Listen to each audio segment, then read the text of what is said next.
Okay, hello sa'yo. Ang video po natin ngayon kung paano magbayad or kailan dapat magbayad ng ating credit card. Ayan, so ibibigay ko po ito as sample, yung comment doon sa dating video ko.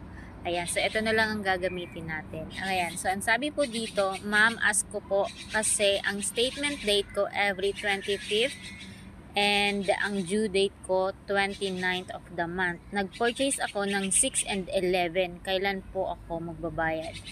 Okay, so yung 25 po, SOA, yan po yung cut-off or yung billing period. So sa date na yan, 25, may bill na siya. So yan yung araw na dadating yung bill niya. So, minsan medyo maaga, minsan din naman medyo late. So, it's either earlier or later. 2 days lang naman yan. Medyo maaga ng 2 days or late ng 2 days yung pagdating ng bill. So, ang billing period niya is 25. Tapos, 29 yung due date. So, yung date, 4 days lang ang pagitan, di ba? Hindi naman po ibig sabihin dyan at let's say May 25 ng May 25 dumating yung bill, tapos May 29 due date niya na. Hindi po.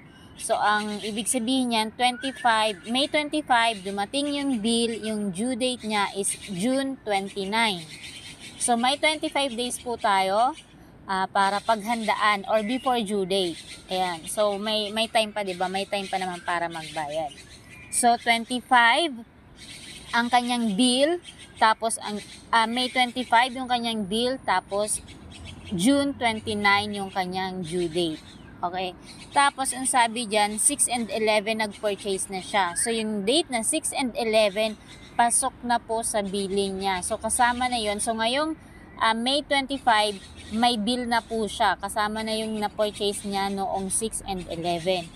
Ang pasok po sa billing na yan is April 24 to May 25. So sa billing statement niya, ang pasok po sa bill niya is purchase niya from April 24 to May 25.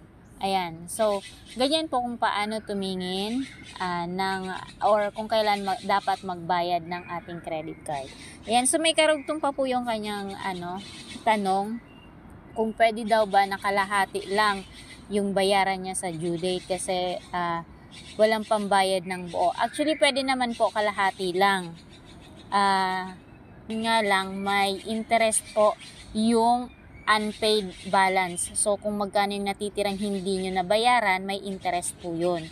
And pwede din naman minimum. So, kung wala talaga kayong pambayad, makikita nyo naman po yan sa bill nyo may minimum amount dyan. So, pwede yan din po ang bayaran nyo. Kaya lang, yun na nga, yung unpaid balance ay may interest po yun. And make sure na magbabayad tayo on time kasi kapag hindi, so may finance interest ka na, yun yung sa unpaid balance, tapos may late fee ka pa. So, diba? So, make sure na magbabayad tayo ng maayos. Okay, so ganun po kung paano or kung kailan dapat magbayad ng credit card.